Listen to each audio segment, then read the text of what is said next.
من يهده الله فلا مضل له ومن يضلل فلا هادي له واشهد ان لا اله الا الله وحده لا شريك له واشهد ان محمدا عبده ورسوله اما بعد يا ايها الناس اتقوا ربكم الذي خلقكم من نفس واحده وخلق منها زوجها وبث منهما رجالا كثيرا ونساء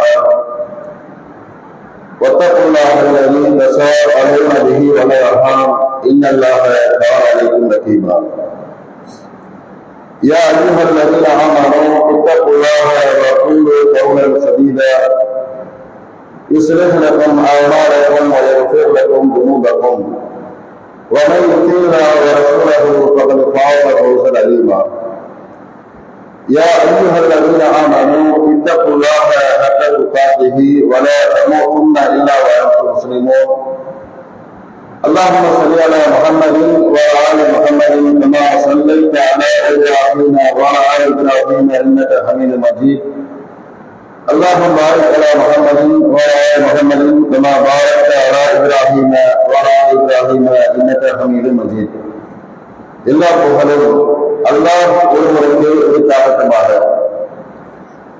அல்லாஹ்வுடைய சாந்தியும் சமாதானமும் நம் உயிருக்கு மேலாக அமைக்கக்கூடிய அண்ணன் பெருமகனார் நபிகள் நாயகம் ஸல்லல்லாஹு அலைஹி வஸல்லம் அவர்களின் மீதும் அவர்களை பின்பற்றி வாழ்ந்த அத்துணை நல்லடியார்களின் மீதும் குறிப்பாக புனிதமிக்க ஜும்மாவுடைய நாளில் இறைவனுடைய அருளை எதிர்பார்த்தவர்களாக இறை இல்லத்திலே அமர்ந்திருக்கக்கூடிய நம் அனைவரின் மீதும் அல்லாஹ்வுடைய அன்பும் அருளும் என்றென்று மீண்டும் நிறைவேற்றும் என்று பிரார்த்தனை செய்தவராக என்னுடைய உரையை துவங்குகின்றேன். கண்ணியத்திற்குரியவர்களே, ஜும்மாவுடைய நாள் என்பது ஒரு முஸ்லிமிற்கு மிகவும் மகிழ்ச்சியாக இருக்கக்கூடிய ஒரு நாள். அல்லாஹ்வுடைய தூதர் அவர்கள் சொல்லும் பொழுது ஏனைய நாட்களை விட ஜும்மாவுடைய நாள் என்பது உங்களுக்கு மிகவும் சிறந்த நாளாகும். அந்த நாளில் நீங்கள் தலைக்கு குளித்து எண்ணெய் தேய்த்து வாசனை கோயிலை பூசி இறைவனை அருளை பெற்றுக் கொள்வதற்காக இறை இல்லத்திலே சென்று இறைவனை வணங்கி வழிபட்டு அதற்கு பிறகு இறைவனுடைய அருளை குளிர்கிறோம் என்று இறை வசனமும் பேசுகிறது. எல்லாருடைய பேரும் நமக்கு காட்டிக் கொண்டிருக்கிறார். அப்ப அந்த அடிப்படையில் ஜும்மாவை அறிந்திருக்கக்கூடிய நாம் நிறைய அமல்களை செய்யக்கூடிய மக்களாக இருக்க வேண்டும். இன்றைய தினத்திலே நாம் எடுத்திருக்கக்கூடிய தலைப்பு என்றால் திருமறை குர்ஆன் என்பது நம்முடைய வாழ்வில் அனைத்து விஷயங்களிலும் பங்களிப்பு செய்யும் என்ற தலைப்பில் சில தகவல்களை நான் வழங்கி கொள்ள ஆசைப்படுகின்றேன். பொதுவாகவே இன்றைக்கு நிறைய வேதங்களை நாம் பார்க்கிறோம். கிறிஸ்துவர்களுக்கு என்று ஒரு வேதம் இருக்கிறது, இந்து சமுதாய மக்களுக்கு ஒரு வேதம் இருக்கிறது. இப்படி ஒவ்வொரு நபர்களும் ஒவ்வொரு வேதத்தை பின்பற்றி வருவதை நாம் பார்க்கிறோம். இஸ்லாமிய மக்களாக இருக்கிற நாம் திருமறை குர்ஆன் என்று சொல்லக்கூடிய அந்த வேதத்தை நாம் பின்பற்றிக் கொண்டிருக்கிறோம். முதலாவதாக நாம் சிந்திக்க வேண்டிய விஷயம் என்ன என்று சொன்னால், பிற வேதங்களை முறையை நாம் ஒப்பீடு செய்ய வேண்டும். பிற வேதங்களை நீங்கள் எடுத்துக் கொண்டால் அதுல ஏராளமான முரண்பாடுகளை நாம் பார்க்க முடியும். அறிவுகளுக்கு மாற்றமான கருத்துக்கள் இன்றைக்கு பிற வேதங்களில் இருக்கிறது. அதே மாதிரி சமூக சூழலுக்கு மாற்றமான கருத்துக்கள் பிற வேதங்களிலே நிறைந்து கிடப்பதை நாம் காண முடிகிறது.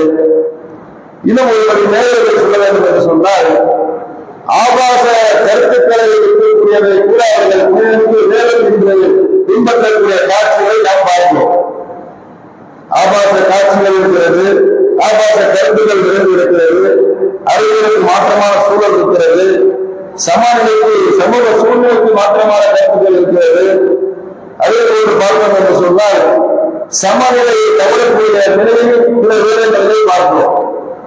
எப்படின்னா உயர்ந்த குலத்தார் தவறு செய்தால் அதை என்ன செய்ய மாட்டார்கள், ஒரு உயர்ந்தவனுக்கு ஒரு நீதி, வலுவனுக்கு ஒரு நீதி என்று சொல்லக்கூடிய இது போன்ற கருத்துக்களும் வேதங்கள் இருக்கிறது. இது அதே மாதிரி பார்க்கிறோம். மனிதனுடைய கருத்துக்கள் இன்றைக்கு வேதங்கள் என்று சொல்றாங்கல்ல, அதுல மனிதனுடைய கருத்துக்கள் புரிந்துவிட்டு அது சொந்த கருத்தையெல்லாம் தான் இன்றைக்கு இருக்கக்கூடிய காட்சியில் பார்ப்போம். அப்ப வேதங்கள் என்று சொன்னால் அதற்கு ஒரு இலக்கணம் இருக்க வேண்டும். இப்ப நீங்க திருமலை குரான் எடுத்து பாருங்க. நான் இப்ப சொன்ன கருத்துக்கள் எல்லாம் பிற வேதங்களில் இருக்கிறது. ஆனால் திருமலை குரானை நீங்க எடுத்து பார்த்தால் திருமலை குரான் இறுதியில் மோதோடு ஒரு இலக்கிய நயத்தோடு பேசக்கூடிய ஒரு வேதம் இருக்கிறது என்று சொன்னால் அதை சவாலுக்கு சொல்கிறது. 1400 ஆண்டுகளுக்கு முன்பாக இலக்கிய எண்ணப்பட்ட வேதம் அன்றைக்கு விடப்பட்ட சவால் இன்றைக்கு வரைக்கும் யாராலும் கூட இருக்கக்கூடவில்லை. இலக்கணம் இது போன்ற ஒரு இலக்கணம் இருந்த ஒரு வேதத்தை யாராலும் கொண்டுவர முடியவில்லை. அதே மாதிரி பார்க்கிறோம், மனிதனுடைய மனநிலை அறிந்து இறைவன் சட்டத்தை இறக்குகிறார். வேதம்னா இந்த திருமலை குரானோட சட்டம் எல்லா நேரத்திலும் திருடக்கூடிய சட்டங்களை இறைவன் இந்த வேதத்திலே வகுத்திருக்கிறார். அதே மாதிரி பாருங்க, நபிகள் நாயகம் தவறு செய்தாலும் நான் கண்டிப்பேன், உங்கள் நாடு கடமையை தடுத்தேன் என்று அல்லாஹ் செய்கிறார். இந்த வேதத்தில் சொல்லக்கூடிய காட்சிகளை பார்ப்போம். அப்ப ஓரிரை உரிமையை கொடுக்கிறது, சமூகத்தில் சமுதாய நன்மை கொடுக்கிறது, பெண்மைக்கு நன்மை செய்கிறது. இது போன்ற ஏராளமான கருத்துக்கள் திருமலை குரான்ல இருக்கக்கூடிய காட்சிகளை நாம் பார்க்கிறோம். இப்ப அல்லாஹ் நம்ம இந்த சமூகத்திற்கு சொல்கிறான், அப்பனா ரப்பரோட குரான் ஒற்றை வழியில அழகாக அல்லாஹ் சொல்கின்றான், இந்த குரானை அவர்கள் சிந்திக்க வேண்டாமா? ஒரே வழிதான் நம்மை பார்த்து அல்லாஹ் பேசுகிறான், அப்பனா ரப்பரோட குரான், இந்த குரானை நீங்க சிந்திக்க மாட்டீங்களா? ஏன் பிற வேதங்களில் வந்து வேறுபாடு வருது? ஏன் பிற வேதங்கள் எல்லாம் பின்பற்ற சூழல் இருக்கிறது? ஏன் பிற வேதங்களில் பிழை இருக்கிறது? குரான் சவாலாக பேசுகிறது. இது அல்லாஹ்விடம் வந்திருந்தால் இதுல ஏராளமான முரண்பாடுகள் இது கண்டிருப்பீர்கள். இந்த வேதம் மட்டும் அல்லாஹ்ட்ட இருந்து வரலன்னு வச்சுக்கோங்களேன், மனித கருத்துக்கள் குழுவிருக்கும், சமநிலை தவறு இருக்கும், சமூக சூழலுக்கு உண்டான மாற்றமான கருத்துக்கள் இங்கே நிறைந்திருக்கும். அல்லாஹ் அல்லாத ஒன்றை வந்திருந்தால் ஆபாச கருத்துக்கள் இருக்கும். அதற்குத்தான் அல்லாஹ்வுடைய சவால். 1400 ஆண்டுகளுக்கு முன்னால் அல்லாஹ் சொன்னாங்க, இந்த மாதிரி இந்த குர்ஆனை சிந்திக்க மாட்டீர்களா? அல்லாஹ் அல்லாதவர்கள் வந்திருந்தால் ஏராளமான எக்கச்சக்கமான முரண்பாடுகள் நீங்கள் இதை கண்டிருப்பீங்க. அதே மாதிரி இன்னொரு சூழல் அல்லாஹ் சொல்றான், சூரா முஹம்மதுல 47வது 24வது வசனம், அப்பலா யததப்பருல் குர்ஆன் அம் அலா குலூபின் அக்பாருஹா, இந்த குர்ஆனை நீங்க சிந்திக்க மாட்டீங்களா? உங்களுடைய உள்ளங்கள்ல பூட்டுகள் போடப்பட்டிருக்கிறதா? இந்த வசனத்தை என்னைக்காவது சிந்திச்சிருக்கிறோமா? நம்மை நாம திருப்பி திருப்பி கேட்டுக்கிறோமா? இந்த வசனங்கள் நம்மை நோக்கி எத்தனை முறை உதவி காட்டப்பட்டிருக்கிறது? குர்ஆனை சிந்திக்க மாட்டீங்களா? உங்களுடைய உள்ளங்கள்ல பூட்டு போடப்பட்டிருக்கிறதா? ஏன் அல்லாஹ் சொன்னாங்க சிந்திச்சிருக்கிறோமா? இந்த குர்ஆனை நாம் ஒரு மலை மீது இறக்கியிருந்தோம் என்று சொன்னால் அந்த மலையை சுக்குநூறாக இருக்கும்ங்கிறாங்க. இந்த குர்ஆனை ஒரு மலை மீது இறக்கினால் அது சுக்குநூறாக இருக்கும். மனித சமூகத்திற்கு நாம் இறக்கியிருக்கிறோமே, மலை கூட விரும்புகிறது என்று சொன்னால் இந்த குர்ஆனுடைய கருத்துக்களை எண்ணி ஏன் நம்முடைய உள்ளம் முழுங்க மாட்டுகிறது? எவ்வளவு வசனங்கள் அனுகிரகம் ஓய்வு காட்டப்படுகிறது என்றால் ஒரு நாள் திருமலை குர்ஆனுடைய வசனங்கள் நம்முடைய உள்ளங்களை ஒடுக்கியிருக்கிறதா? நம்முடைய வாழ்வில திருமலை குர்ஆன் எவ்வளவு பங்களிப்பு செய்ய முடியுமா? நம்மை அறியாமல் இந்த திருமலை குர்ஆன் நம்முடைய வாழ்வில எல்லா வழியும் வந்து இருக்கிறது. நம்மை அறியாமலே தொழுகிறோம். முதல்ல ஒரு மனுஷன் இந்த திருமலை குர்ஆன் எதிர பங்களிப்பு செய்கின்ற விளக்கம் நம்மை அறியாமலே எல்லா வகையிலும் இந்த திருமலை குர்ஆன் வருகிற நம்முடைய வாழ்க்கையில காலையில பிறந்து எண்ணிக்கையிலிருந்து இரவு தூங்குவோம்ல, தூங்கும் போது வரைக்கும் இந்த திருமலை குர்ஆனுடைய பங்களிப்பு இருக்கிறது. நம்மள உணர மாட்டோம். முதலாவது பங்களிப்பு தெரியுமா? நம்ம முஸ்லீமாக இருக்கிறோம், அதுவேளை தொழில் இருக்கிறோம். இந்த தொழிலே இந்த குர்ஆன் வந்து முதல்ல நமக்கு தோல் இருக்காது. எத்தனை தொழில் கொடுக்கிறோம்? ஒரு இஸ்லாத்துல எத்தனை தொழில் இருக்கிறது? 5 நேர தொழில் இருக்கிறது, முன்பு சுண்ணத்து இருக்கிறது, இரவு நேரத்துல ரமலான்ல தொழுவோம்ல அந்த இரவு தொழுகை இருக்கிறது, வித்ரு தொழுகை இருக்கிறது, ஜனாசா தொழுகை இருக்கிறது, பிறந்தவர்களுக்கு தொழுவோம்ல அந்த ஜனாசா தொழுகை இருக்கிறது, விரகண தொழுகை, விரகணம் ஏற்பட்டால் தொழுகை செய்யுங்கிறாங்க. அப்ப அந்த விரகண தொழுகை இருக்கிறது, லுகா நேரத்தில் சொல்லக்கூடிய லுகா தொழில் இருக்கிறது, இஸ்திகாரா என்று சொல்லக்கூடிய இஸ்திகாரா தொழில் இருக்கிறது. இதெல்லாம் இஸ்லாம் நமக்கு சொல்லப்படக்கூடிய தொழிலை. இந்த தொழிலை ஒரு நிமிஷமாக பார்த்தீங்கன்னா நபிகள் நாயகம் ஸல்லல்லாஹு அலைஹி வஸல்லம் சொன்னார்கள், ஜனாஸா தொழில் உட்பட சூரா ஃபாத்திஹா ஓதாதவருக்கு தொழிலை இல்லை. ஒற்றுமை கவனிச்சுக்கிறார். திருமலை குரானுடைய பங்களிப்பு பாருங்க. நம்ம நினைச்சுட்டு இருக்கோம் சாதாரண அஞ்சு தொழில்கள் இருந்து, ஜனாசா தொழில்கள் இருந்து, திருமண தொழில்கள் இருந்து, எந்த வேலைகள் நின்றாலும் அங்கே வந்து தோற்றுக்கூடிய ஒரு வேதம் இருக்கிறது சொன்னால் அது திருமலை குரான். இந்த அலுவலக சூழாவது அர்த்தம் தெரியாமலே நம்முடைய வாழ்க்கையை நம்ம கவனிச்சுருக்கோம். அல்லாஹ் என்ன சொன்னாங்க, சூரா ஃபாத்திஹா ஓதாட்டினா அவனுக்கு தொழுகை இல்லை என்று சொன்னார்கள். எத்தனை நபர்கள் பொருள் இருந்து இமாம் அல்ஹம்துலில்லாஹ் ரப்பில் ஆலமீன் என்று சொல்லுகிறது, அதனுடைய அர்த்தம் அவருடைய தாக்கம் நம்முடைய உள்ளத்தில் தைக்கிறதா? இமாம் எழுதாருல அதுதான் இமாம் எழுதியுள்ள நம்முடைய சிந்தனையை சிந்திக்கிறது. மாலிக்கு அவங்க என்றால் ஒரு நாள் அந்த அர்த்தத்தை நினைத்து கண்களை நினைக்கிறோமா? எவ்வளவு பேர் கண்களை நினைக்கிறது திருமலைக்குவான், நஜாசி மன்னரை கண்களை நினைத்து திருமலைக்குவான், ஏன் நம்முடைய உள்ளத்தை வளர்க்கவில்லை? அப்ப திருமலை குரான் முதல்ல தொழுகை பங்களிப்பு. அதுக்கு பாருங்க, மகள் இஸ்லாத்துல திருமணம் முடிக்க வேண்டும் என்று சொன்னால் கட்டாயம் மகள் கொடுக்க வேண்டும். அல்லாஹ் திருமலையை சொல்லும் பொழுது பெண்களுக்கு அவருடைய மகள் கொடுக்க விரும்புகிறார். அப்ப அப்படிப்பட்ட மகளுக்கு பகரமாக திருமலை குரான் பங்களிப்பு செய்கிறது. ஒரு பெண்மணி அல்லாஹ்வுடைய தூதரை வருகின்றார். அல்லாஹ்வுடைய தூதரே, நான் என்னை உங்களுக்கு அர்ப்பணம் செய்துவிட்டேன் அப்படிங்கிறார். உடனே நபிகள் நாயகம் ஸல்லல்லாஹு அலைஹி வஸல்லம் அவர்கள், எனக்கு எந்த பெண்ணுமே இனிமேல் தேவையில்லை அப்படிங்கிறாங்க. அந்த பெண்மணிக்கு அந்த அம்மா ஆசையோடு வருது, ரசூலுல்லாஹ் வந்து நாம அர்ப்பணம் செய்ய போறோம், நன்மைகளை குடியிருப்பதற்குண்டான வேலைகள் எல்லாம் அவங்களுக்கு நிறைவேறுகிறது என்று சொல்லி அந்த எண்ணத்தில் வருது. அப்ப அல்லாஹ்வுடைய சொன்னார்கள், எனக்கு எந்த பெண்ணுமே இனிமேல் தேவையில்லை. உடனே அறிவுரை ஒரு நடிப்போட அல்லாஹ்வுடைய தூதரே, உங்களுக்கு தேவையில்லை என்று சொன்னால் அந்த பெண்ணை எனக்கு மனம் முடித்து வையுங்கள் அப்படிங்கிறார். அப்ப நபிகள் நாயகம் ஸல்லல்லாஹு அலைஹி வஸல்லம் அவர்கள் அடுத்த கொஸ்டின் சொல்றாங்க, அவர் ஏழ்மை நிலையை அல்லாஹ்வுடைய தூதர் புரியார். அந்த நபித்தோட ஒரு ஏழ்மையான ஒரு தோழர், அவங்களுக்கு ஒரு ஆடையை நீங்க மகனாக கொடுத்துருங்க, ஒரு ட்ரெஸ் ஒரு ஆடையை நீங்க என்ன செய்ய மகராக கொடுத்து விடுறாங்க.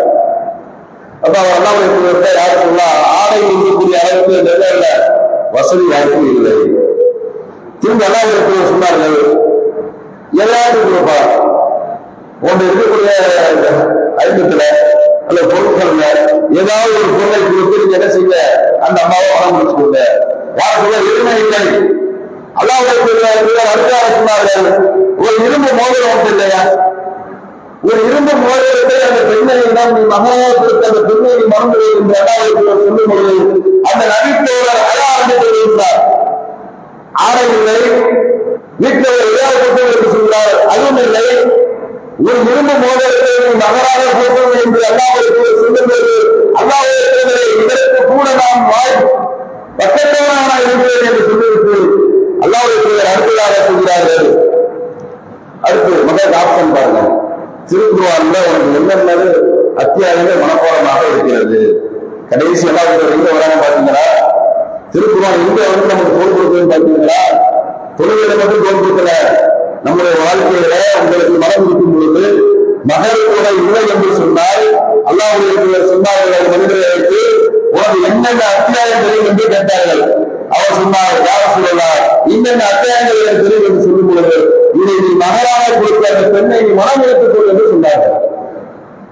இந்த நிலை நமக்கு வந்தால், அத்தியாயத்தை மனம் எடுத்துக் சூழல் வந்தால் என்னென்ன அத்தியாயம் நமக்கு தெரியும்? மகளுக்கு வந்து அல்பக்கா சொல்றாங்க, அல்பக்கா கொடுத்தாதான் இந்த பெண்ணை மறந்துக்கணும். நம்முடைய மண்ணில் என்ன குருவடா சொல்றா, குலம் பிறப்பினார் எங்கே ஓடுது, எல்லாரும் நிலைமைதான் இருக்கு, தப்பு கிடையாது.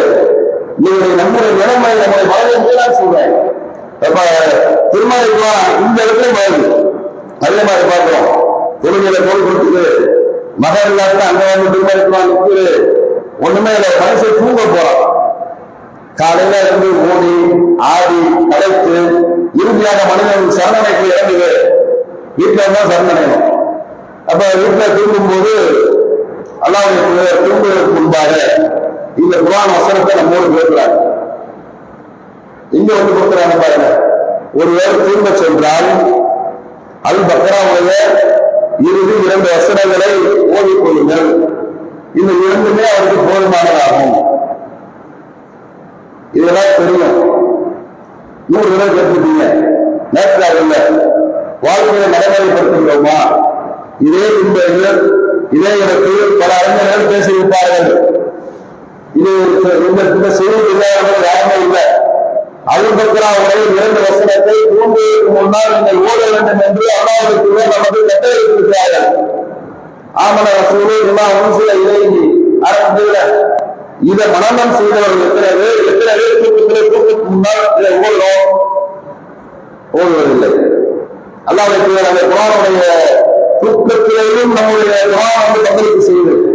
மேலும் நபிகளார் அவர்கள் சொன்னார்கள், நீங்கள் உறங்கச் சென்றால் உங்கள் கைகளை இணைத்து 3 சூறாக்களை ஓதி தரவிக் கொள்ளுங்கள்.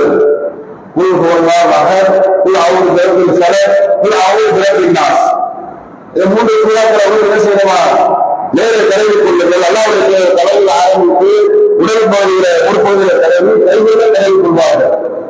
இப்ப திருமலை குர்ஆன் தூங்கும் போது வந்து நமக்கு கை கொடுக்கல. நம்முடைய பிள்ளைகளை சொல்லி ஓடி கொடுத்தோமா? நிறைய என்ன என் பிள்ளை இதே பார்த்து பயன்படுத்திப்பாரு, சரியாக தூங்க மாட்டேங்குது. இவருக்கு என்ன செய்யணும்? உடனே அசர்த்தில போகும். அவர் என்ன சொல்லுவாரு? நீங்க ஒரு 10 முட்டையை கொண்டு வாங்க, உங்க பிள்ளை எதையை பார்த்து பயன்படுத்தி நான் கையில கட்டேன், காலிசு கட்டேன், வீட்டுக்கு முன்னாடி இதை கட்டுங்க, அதை கட்டுங்க, கண்ணாடி வைங்க, பார்க்கணும் சமூகத்துல. அப்ப இஸ்லாம் காட்டு தரக்கூடிய விஷயங்கள் எல்லாம் கைவிட்டு மார்க்கம் காட்டு தராத வேலையை செய்யக்கூடிய காட்டுகள் இன்றைக்கு சமூகத்தில் இருக்கிறதா இல்லையா? தூங்குவதற்கு முன்னாலும் இந்த திருமலை குர்ஆன் நமக்கு என்ன செய்து நோய் கொடுக்கிறது. மேலும் பாருங்க, நோய் வாழும் ஒரு மனுஷனுக்கு உலகத்திலேயே மிகப்பெரிய ஒரு அற்புதம் என்னன்னா காசு வழங்குகிறது. மிகப்பெரிய ஒரு அற்புதம் இருக்கிறது என்று சொன்னால் நோய் நொடி இல்லாமல் இந்த துணியால வாழ்வதுதான். யாருமே இருக்க மாட்டோம் நோய் நொடி இல்லாமல்.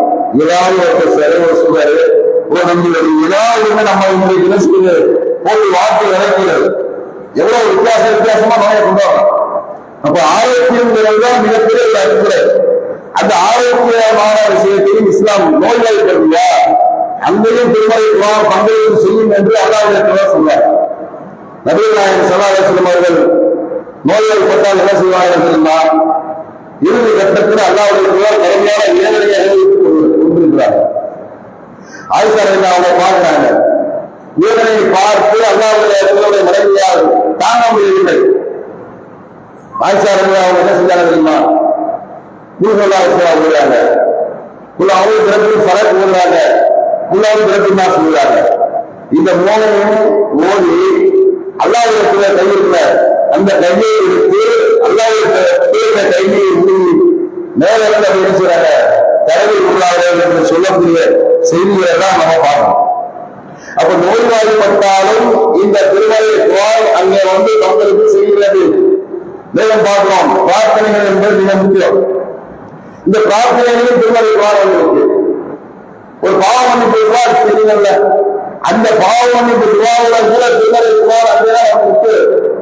நபி ஆதம் அலைஹிஸ்ஸலாம் அவர்கள் தவறு செய்ய பிரார்த்தனை செய்தாங்க. ரப்பனா லனா அன்ஃபுஸனா வ இல்லம் தக்ஃபிர் லனா லதர்ஹம்னா வ நகூனன்ன மினல் ஹாசிரீன். இறைவா, எங்களுக்கு நாங்களே தீங்கு செய்துவிட்டோம், எங்களை மன்னித்து அனுப்படியாக இருந்தால் நாங்கள் நஷ்டமடைந்தவர்களாக ஆகிறோம் என்று ஒரு பிரார்த்தனை ஆதம் அலைஹிஸ்ஸலாம் அவர்கள் செய்தார்கள். இந்த பிரார்த்தனையை கற்றுக் கொடுத்த திருமலை குர்ஆன். பிரார்த்தனை நம்ம குர்ஆனில் செஞ்சா அப்ப இந்த பிரார்த்தனைகள் கூட திருமலை குர்ஆன்ல நிறைய பிரார்த்தனை கற்றுக்கிறாங்க. இறைவன் கல்வி ஞானத்தை வழங்குவது ரப்பி சிக்னி இல்மா. அந்த பிரார்த்தனையிலும் திருமலை குர்ஆன் நம்மோடு கூட வருகிறது. நபி இப்ராஹிம் அலைஹிஸ்ஸலாம் அவர்களும் இஸ்மாயில் அலைஹிஸ்ஸலாம் அவர்களும் மக்காவுக்குள்ளாக வீட்டிற்கு என்ன பிரார்த்தனை செய்தார்கள்? அழகான ஒரு பிரார்த்தனை செய்கிறார்கள். ரப்பனா தகப்பல் மின்னா இன்னக அன்த ஸமீஉல் அலீம். எங்களிடம் இருந்து இந்த பணியை ஏற்றுக்கொள்வாயாக. இந்த பிரார்த்தனைகள் பாடப்பட்டிருக்கிறோமா? எவ்வளவு எதிர்பார்ப்போடு வாழ்ந்து கொண்டிருக்கிறோம். நோம்பு வச்சோம், இந்த நோம்பு ஏற்றுக்கொள்ளப்படுமாங்கிற விஷயம் நம்ம யோசிச்சிருக்கிறோமா? தொழுகிறோம், நம்ம தொழுகையெல்லாம் ஏற்றுக்கொள்ளப்படுமா? அதற்காக இறைவனை செய்கின்றோமா? இறைவா என்னுடைய நோன்பை ஏற்றுக்கொள்வாயாக, இறைவா என்னுடைய வணக்க வழிபாடுகளை ஏற்றுக்கொள்வாயாக, இறைவா என்னுடைய கர்மங்களை ஏற்றுக்கொள்வாயாக என்று பிரார்த்தனையில் ஈடுபட்டிருக்கிறோமா? நபி இப்ராஹிம் இஸ்லாம் அவர்கள் சொன்னார்கள், இந்த பணியை என்னிடம் இருந்து ஏற்றுக்கொள்வாயாக என்ற பிரார்த்தனையில் ஈடுபட்டார்கள். அப்ப திருமலை குர்ஆன் நீங்க துஆ செய்தாலும் அந்த என்ன செய்யணும்? இந்த திருமலை குர்ஆன் போடுவது. ஆக அன்புக்குரிய சகோதரர்களே, இந்த திருமலை குர்ஆனை நம்ம வாழ்க்கையோடு ஆசம். இன்னைக்கு பெரும்பாலான சகோதர நிலைமை என்ன? 40 வயசு 50 வயசு கிடக்கிறோம். எனக்கு இன்னும் திருமலை குர்ஆனை ஓத வரவில்லை என்று சொல்லக்கூடிய காட்சிகளை பார்க்கிறோம். திருமலை குர்ஆனுடைய மரணம் செய்யவில்லை, நிறைய சூழாக்கள் தெரியாத நபர்களை நம்ம பார்க்கிறோம். அப்ப இவங்கெல்லாம் நம்ம என்ன நினைக்கணும்? அல்லாஹ்வுடைய தூதருடைய வாழ்க்கையை பற்றி கேட்கும் பொழுது ஆயிஷா ரலியல்லாஹு அன்ஹா சொன்னார்கள், கான குர்ஆன், அல்லாஹ்வுடைய தூதருடைய வாழ்க்கை குர்ஆனாகவே இருந்தது. அல்லாஹ்வுடைய தூதர் மனைவியார் சொன்னார்களே, நாம கொண்டு வரும் வாழ்க்கை இன்றைக்கு நம்ம திருமலை குர்ஆனை தொடர்பு தெரியுமா? ஏதாவது பிரச்சனைனா சத்தியம் செய்யறது கொண்டு வரலாம். குடும்பத்துல பிரச்சனை, அண்ணன் தம்பியோட பிரச்சனை, ஏதோ ஒரு பிரச்சனை, உடனே என்ன செய்ய? திருமலை குர்ஆன் குர்ஆனை சத்தியம் செய்ய. இதுக்கா குர்ஆன் இறக்கப்பட்டுச்சு. இன்னும் சில பேர் ஜனாசாவில் ஒரு மனிதன் விழுந்துச்சு, உன்னை என்ன செய்யறது? திருமலை குர்ஆனை கொடுத்து வரிசையா உட்கார்ந்து உலகத்துறை காட்சிகளை பார்க்கிறோம். இதுக்கா திருமலை குர்ஆன் எழுதப்பட்டுச்சு. இன்னும் நவீன காலத்துல இளைஞர்கள் என்ன செய்யறாங்க? ஸ்டேட்டஸ் திருக்குறள் ஸ்டேட்டஸ் போட்டா முடிஞ்சு வச்சு, அவ்வளவுதானா? இதுதான் திருமலை குர்ஆன், இதான் நம்மகிட்ட எதிர்பார்க்கல. வாழ்க்கையில் உள்ள வேண்டாம், ஒரு நாளைக்கு 10 வரை நம்ம ஓட வேண்டாம், சின்ன சூழல் மனம் செய்ய வேண்டாம். எத்தனை பேர் நினைச்சு கவலைப்பட்டுக்கிறோம்? எத்தனை பேர் நினைச்சு நம்ம கவலைப்படுறோம்? திருமலை குர்ஆனை இந்த மோதலையும் சொல்லி வரைச்சிருக்கிறோம். அதில் போகும்போது நான் ஏகத்துவ வாதியை பார்த்துத்தான் கேட்கிறேன். பிற மக்கள் தான் 2வது. ஏகத்துவ வாதிகளுக்கு பேசக்கூடிய நாம இந்த குர்ஆனுடைய தொடர்பை எப்படி வச்சிருக்கோம்? அல்லாஹ்வுடைய தூதர் சொன்னார்கள், நாளை மறுமை நாளில் உங்களை காப்பாற்றுவதற்கு யாரும் வரமாட்டார்கள். இங்க நீங்க பேசலாம், அவர் பேசலாம், இவரும் பேசலாம். இங்க நம்ம சப்போர்ட் பண்ணிக்கலாம். மறுமை நாளில் நமக்கு உதவி செய்வது யாரு இருக்குமா? இந்த திருமலை குர்ஆன் தான் வந்து பரிந்துரை செய்யும். நபிகளார் சொன்னார்கள், நாளைக்கு அல்பக்கரா வரும், ஆலயங்களா வரும். எப்படி வரும் தெரியாது. அழிவு யார வரும்? வந்து என்ன பேச தெரியுமா? யாரெல்லாம் உலகத்திலே வாழும் போது உதவிதா உங்களை சொர்க்கத்தை தரப்புன்னு சொல்லி சிபாரிசு செய்யக்கூடிய, பரிந்துரை செய்யக்கூடிய வேலையை செய்யும். ஆலயம் தான் செய்யும். இந்த வசனங்கள் எல்லாம் உங்களுடைய சிபாரிசு நமக்கு வேண்டுமா வேண்டாமா? அல்லாஹ்வுடைய தூதர் சொன்னார்களே, வீடுகளை மன்னரைகளாக ஆக்கிவிடாதீர்கள், மன்னரைகளாக ஆக்கிவிடாதீர்கள். எந்த வீட்டில் அல்பக்கரா ஓதப்படுகிறதோ அங்கே சைத்தான் நெருங்க மாட்டாங்க என்று சொன்னார்கள். எத்தனை வீடுகளில் அல்பக்கரா ஓதப்படுகிறது? எத்தனை வீடுகளில் ஆலயங்களாக ஓதப்படுகிறது? இந்த குர்ஆனுடைய சிபாரிசு நமக்கு வேண்டாமா? எத்தனை காலம் ஓதப்படுகிறது சொல்ல போறோம்? பள்ளியில இமாம் இல்லையா? கேட்டுக்கலாம்ல. வந்து வயசானாலும் பரவாயில்ல, முயற்சி இருக்குமா? தப்பு தப்பா ஓடுறாங்க. இந்த கோயில் சொல்லுங்க குர்ஆன் வேற எந்த வேலையும் நீங்க சொல்லல. ஸ்கூல்ல திக்கி திக்கி நீங்க சொல்லுங்க, ஓவர் டெஸ்ட்ல அடிச்சு போட்டு தப்பு போயிடுவான் ஒழுங்கா சொல்லணும்னு சொல்லி. ஆனா குர்ஆன் சொல்லுது, அல்லாஹ்வுடைய சொன்னாங்க, திக்கி திக்கி ஓடுறதுக்கு 2 கோடி. திக்கி திக்கினா ஓடுறது வேறங்க. இதை விட வேற என்ன நமக்கு இருக்கிறது? ஏன்னா மரணம் எப்படினாலும் வருங்க, வயசுலாம் அவங்களுக்கு பொறுத்தே கிடையாது. நம்ம நினைக்கிறோம், நீங்களும் நானும் என்ன நினைப்பு இருக்கிறோம், 50 வயசு வரைக்கும் இருப்போம், 60 வயசு வரைக்கும் இருப்போம். நம்முடைய நினைப்பது கண் முன்னாடி மரணத்தை நாம் அனுதினமும் பார்த்து கொண்டிருக்கிறோம். 30 வயசு 32 வயசு இளைஞர்கள் எல்லாம் இன்றைக்கு சர்வ சாதாரணமாக மரணப்படுவதை நாம் எந்த காட்சியை பார்க்கிறோமே, இதை பார்த்தும் நாம் படிப்பினைகளை என்று சொன்னால் நம்மளை இந்த ரிஸ்க் சேர்ப்பது. நான் குரான் விட மாட்டேன் பாய், ஆனா எனக்கு பரக்கத்து வேணும். நான் குரானை விட மாட்டேன் பாய், ஆனா எனக்கு இளவு அறிவு வேணும். நான் குரானை விட மாட்டேன், யாரும் நல்லா நடக்கும். எப்படி நடக்கும்? எப்படி மனநிலை கிடைக்கும்? குரானை ஓதுல நிம்மதி கிடைக்கும். ஒரே வழிதான், நீங்க திருமறை குரானை ஓதுவீர்கள் என்று சொன்னால் நிம்மதி கிடைக்கும். அல்லாஹ்வுடைய ஒவ்வொரு குருவுக்கு பிறகும் ஆயத்தில் குர்சியை ஓதுவார். பாதி நேரத்துக்கு ஆயத்தில் குர்சி தெரியாது. எத்தனை பேர் மனப்பாடம் பண்ணி தொழுகை முடிச்சுட்டா நமக்கு விரைவாக செல்லுதல சுபாலா சொல்றோமோ, அலமதுல்லா சொல்றோமோ, அல்லாஹ் சொல்றோமோ, அதுக்கு முன்னாடி அதெல்லாம் அடுத்த பட்சம். இன்றைக்கு நம்முடைய அமல்களை மொபைல் போன் கொடுத்து இருக்காரு. எடுத்த உடனே நாம் கூட அப்படிதான் இருக்கிறோம். எப்படி இருக்கு? தொழுகை முடிச்சு யார் போன் பண்ணியிருக்கா, ஒரு நிலவரம் என்ன, வியாபாரம் என்ன வந்திருக்கு, இந்த சிந்தனை தான் நம்முடைய என்ன ஓட்டங்கள் இருக்கிறது. ஆக அன்றைக்கு தோழர்களை கொஞ்சம் கவலைப்படும். யாரெல்லாம் குரான் ஓடக்கூடிய மக்களா இதை ஆக்கி பிரார்த்தனை செய்யுங்க. ஒரு நாளைக்கு 10 வரை ஓடுங்க, அதிகமாக வேணாம். ஒரு விஷயம் வேணாம், 2 விஷயம் வேணாம், 3 விஷயம் வேணாம், 10 வரை ஓட முடியாதாங்க நம்மளால. இதை விட கைசியாக என்னங்க இருக்குது? அடுத்து பார்ப்போங்க. இந்த குரானோடு நாம் ஒன்றவில்லை என்று சொன்னால் உள்ளங்கள் பாலடைந்த வீடு மாதிரி ஆகும். இதற்கு நம்ம இடம் கொடுக்க வேண்டாம். ஆகவே அன்றைய சொல்வர்களே, நம்முடைய வாழ்க்கையில இந்த திருமறை குரான் தொழுகையில வந்து நிற்கிறது. மகள் இல்லடா மகள் கொடுத்த வந்து நிற்கிறது. நோய்வியாக ஏற்பட்டால் அது பகரமாக வந்து நிற்கிறது. தூங்கவில்லை என்று சொன்னால் தூங்கும் போது திருமறை குரான் அங்கே நிற்கிறது. பிரார்த்தனை செய்யும் போது இந்த திருமறை குரான் நமக்கு தோல் கொடுக்கிறது. அனைத்து வகையிலும் இந்த திருமறை குரான் நம்மோடு பங்களிப்பு செய்யும் என்பதை உணர்ந்து நாம் என்ன செய்ய வேண்டும்? திருமறை குரானோடு குழந்தை அறிவிக்கப்பட வேண்டும். வல்ல அல்லாஹ் ரப்பல் ஆலமீன் நம் அனைவருக்கும் அந்த பாக்கியத்தை தந்தருடைய வேண்டும் என கேட்டுக்கொண்டு எனவே உரையை நிறைவு செய்கிறேன்.